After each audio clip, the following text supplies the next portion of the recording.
ਸੱਪ ਹੁੰਦੇ ਨੇ ਤੇ ਦੱਸੋ ਬਹੁਤ ਜ਼ਿਆਦਾ ਸੱਪ। ਇੱਕ ਤੁਸੀਂ ਬੂਟਾ ਪੁੱਟ ਕੇ ਬਾਹ ਲਓ ਹਾਂ, ਕੋਈ ਇਸ ਨੇੜਿਓਂ ਪੁੱਟੋ ਤਾਂ ਕਿ ਵੇਖੀਏ ਨਾ ਕਿ ਇਹ ਹੁਣ ਉੱਤੇ ਤੇ ਪੱਤੇ ਹੀ ਨਜ਼ਰ ਆ ਰਹੇ ਨੇ। ਲਓ ਜੀ ਦੋਸਤੋ, ਇਹ ਪੱਤੇ ਨਜ਼ਰ ਆ ਰਹੇ ਨੇ, ਦੇਖਿਓ ਇਹ ਇੰਜ ਫੜਨਾ, ਇਹ ਵੱਲ ਤਾਂ ਲੱਗੇ ਹੀ ਇਹ ਸਿੰਗਾੜੇ ਦਾ ਬੂਟਾ ਜਨਾਬ ਹੈ, ਇੰਜ ਫੜ ਕੇ ਨਾ ਤੋੜ ਲੈਣਾ ਇੱਥੋਂ। ਓਏ ਭਾਈ ਇਹ ਪਨੀਰੀ ਹੈਗੀ ਜੀ ਸਿੰਗਾੜੇ ਦੀ, ਸਿੰਗਾੜੇ ਦੀ। ਤੇ ਇਹ ਪਾਸਾ ਉੱਤੇ ਹੋਏਗਾ। ਹਾਂਜੀ ਇਹ ਪਾਸਾ ਉੱਤੇ ਹੋਏਗਾ, ਇੰਜ ਵੱਲ ਦੇ ਵਿੱਚ ਲੱਗੇਗੀ ਜ਼ਮੀਨ ਦੇ ਵਿੱਚ। ਤੇ ਸਿੰਗਾੜੇ ਕਿੱਥੇ ਲੱਗਦੇ ਨੇ? ਸਿੰਗਾੜੇ ਇਹ ਵੱਲ ਦੇ ਥੱਲੜੀ ਸਾਈਡ ਤੇ। ਅੱਛਾ, ਪਾਣੀ 'ਚ ਰਹਿੰਦੇ ਨੇ। ਹਾਂਜੀ। ਲਓ ਜੀ ਦੋਸਤੋ, ਇਹ ਹੈਗੀ ਹੈ ਸਿੰਗਾੜੇ ਦੀ ਪਨੀਰੀ।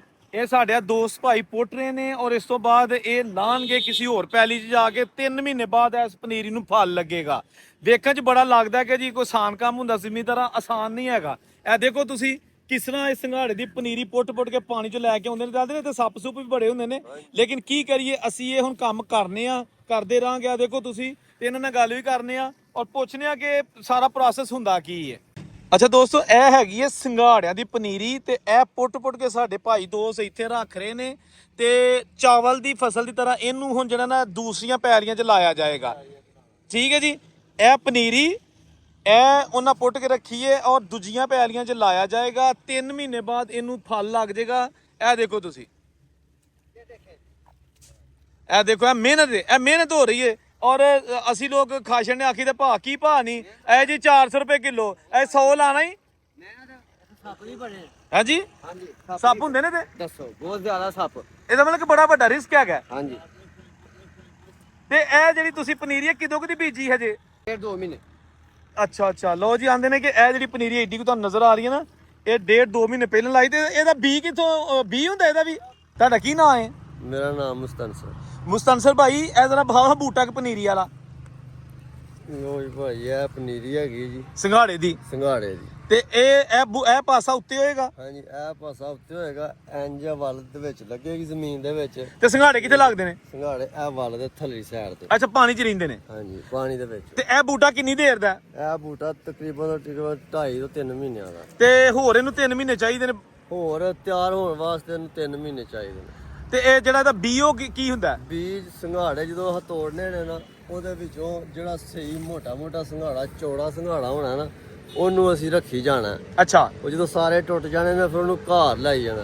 ਘਰ ਜਾ ਕੇ ਫਿਰ ਉਹਨੂੰ ਪਾਣੀ ਦੇ ਵਿੱਚ ਡੁਬੋ ਛੱਡਣਾ। ਉਹ 6 ਮਹੀਨੇ ਪਾਣੀ ਦੇ ਵਿੱਚ ਡੁੱਬਿਆ ਰਹਿਣਾ।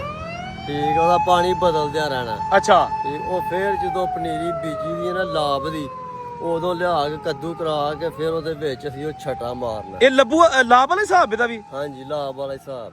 ਅੱਛਾ, ਜਦੋਂ ਫਸਲ ਤਿਆਰ ਹੋ ਜਾਂਦੀ ਤੇ ਪੁੱਟਣ ਦਾ ਤਰੀਕਾ ਇੰਜ ਹੀ? ਇਹ ਪਹਿਲਾਂ ਉੱਤੇ ਫੁੱਲ ਲੱਗਦੇ ਨੇ, ਫਿਰ ਸਿੰਗਾੜੇ ਬਣ ਜਾਂਦੇ ਨੇ ਫੁੱਲ ਜਿਹੜੇ ਨੇ। ਠੀਕ ਹੈ। ਉਹ ਫਿਰ ਸਿੰਗਾੜਾ ਚੈੱਕ ਕਰ ਲਈਦਾ, ਜੇ ਕੱਚਾ ਹੋਏ ਤਾਂ ਫਿਰ ਇੰਜ ਤੋੜੀਏ ਨਾ ਘੁੱਟੀਏ, ਫਿਰ ਉਹ 'ਚ ਪਾਣੀ ਨਿਕਲਦਾ। ਜਦੋਂ ਪੱਕਾ ਹੋਏ ਫਿਰ ਉਹ ਕੁੱਟਿਆ ਹੀ ਨਹੀਂ ਜਾਂਦਾ ਹੈ, ਨਾ ਹੀ ਫਿਸਦਾ। ਅੱਛਾ, ਤੁਹਾਂ ਬੂਟਾ ਪੁੱਟ ਲਿਆ ਸਿੰਗਾੜੇ ਦਾ ਇੱਕ, ਤੇ ਥੱਲੇ ਤੋੜਦੇ ਹੱਥਾਂ ਨੇ ਫਿਰ? ਹਾਂਜੀ ਹੱਥਾਂ ਨਾਲ। ਤੇ ਉਹ ਕੋਈ ਲਾਉਂਦੇ ਹੋ ਮਜ਼ਦੂਰ ਨਾਲ? ਹਾਂਜੀ ਮਜ਼ਦੂਰ ਬਹਾਵਲਪੁਰ ਤੋਂ ਬੰਦੇ ਆਉਂਦੇ ਨੇ 10-12, ਉਹ ਦਿਹਾੜੀ ਦੇ ਵਿੱਚ 10-8 ਬੋਰੀਆਂ 9-10 ਤੋੜਦੇ ਨੇ। ਇਹਦੀ ਮੰਡੀ ਕਿੱਥੇ ਵੇ? ਇਹਦੀ ਕੁਜ਼ਰਾਂ ਵਾਲੇ ਲਾਹੌਰ ਮੰਡੀ ਹੈ ਜੀ। ਡਸਕੇ ਡੁਸਕੇ ਨਹੀਂ? ਡਸਕੇ ਉੱਥੇ ਥੋੜੀ 2-4 ਬੋਰੀਆਂ ਵਿਕਦੀਆਂ ਨੇ, ਜ਼ਿਆਦਾ 100-200 ਬੋਰੀ 500 ਬੋਰੀ ਭਾਵੇਂ ਲਾਈਏ ਲਾਹੌਰ। ਤੇ ਖਰਚਾ ਨਿਕਲ ਆਉਂਦਾ ਜ਼ਿਮੀਦਾਰ ਦਾ? ਅੱਲਾਹ ਪਾਕ ਦਾ ਠੀਕ ਹੈ। ਅੱਛਾ। ਹਾਂਜੀ। ਲਓ ਜੀ ਦੋਸਤੋ, ਜਿਸ ਤਰ੍ਹਾਂ ਤੁਸੀਂ ਇਹ ਵੀਰ ਦੀ ਸੁਣੀ, ਇੱਕ ਤੁਸੀਂ ਬੂਟਾ ਪੁੱਟ ਕੇ ਬਾਹ ਲਓ ਹਾਂ, ਕੋਈ ਇਸ ਨੇੜਿਓਂ ਪੁੱਟੋ ਤਾਂ ਕਿ ਵੇਖੀਏ ਨਾ ਕਿ ਇਹ ਹੁਣ ਉੱਤੇ ਤੇ ਪੱਤੇ ਹੀ ਨਜ਼ਰ ਆ ਰਹੇ ਨੇ। ਲਓ ਜੀ ਦੋਸਤੋ, ਇਹ ਪੱਤੇ ਨਜ਼ਰ ਆ ਰਹੇ ਨੇ, ਦੇਖਿਓ। ਇਹ ਇੰਜ ਫੜਨਾ, ਇਹ ਵੱਲ ਤਾਂ ਲੱਗੇ ਹੀ। ਇਹ ਸਿੰਗਾੜੇ ਦਾ ਬੂਟਾ ਜਨਾਬ ਹੈ। ਇੰਜ ਫੜ ਕੇ ਨਾ ਤੋੜ ਲੈਣਾ ਇੱਥੋਂ। ਇੰਨੀ ਕੋ ਵੱਲ ਫਿਰ ਅੱਗੇ ਜਾ ਕੇ ਲਾਣੀ। ਵਾਹ ਜੀ ਵਾਹ। ਲਓ ਜੀ, ਇਹ ਸਾਡੇ ਭਾਈ ਦੋਸਤ ਨੇ ਮਿਹਨਤ ਕਰਦੇ ਨੇ ਬੜੀ ਗਰਮੀ ਦੇ ਵਿੱਚ।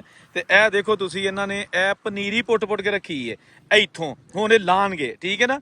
ਹਰ ਕੰਮ ਮਿਹਨਤ ਵਾਲਾ ਹੁੰਦਾ ਏ, ਤੇ ਇਹਨਾਂ ਦੇ ਖਰਚੇ ਵੀ ਬੜੇ ਨੇ, ਖਾਦਾਂ ਤੇ ਹੋਰ ਬੜਾ ਕੋਈ ਜੋ ਕੁਝ ਹੁੰਦਾ ਏ। ਤੇ ਉਸ ਤੋਂ ਬਾਅਦ ਫਿਰ ਜਾ ਕੇ ਤੇ ਜ਼ਿਮੀਦਾਰ ਜਿਹੜਾ ਨਾ ਕੋਈ 6 ਮਹੀਨਿਆਂ ਬਾਅਦ ਪੈਸੇ ਦਾ ਮੂੰਹ ਵੇਂਦਾ ਏ। ਤੇ ਕਮੈਂਟ ਕਰਕੇ ਦੱਸਿਓ ਤੁਹਾਨੂੰ ਵੀਡੀਓ ਕੈਸੀ ਲੱਗੀ ਏ ਸਿੰਗਾੜੇ ਦੀ ਫਸਲ ਦੇ ਹਵਾਲੇ ਦੇ ਨਾਲ।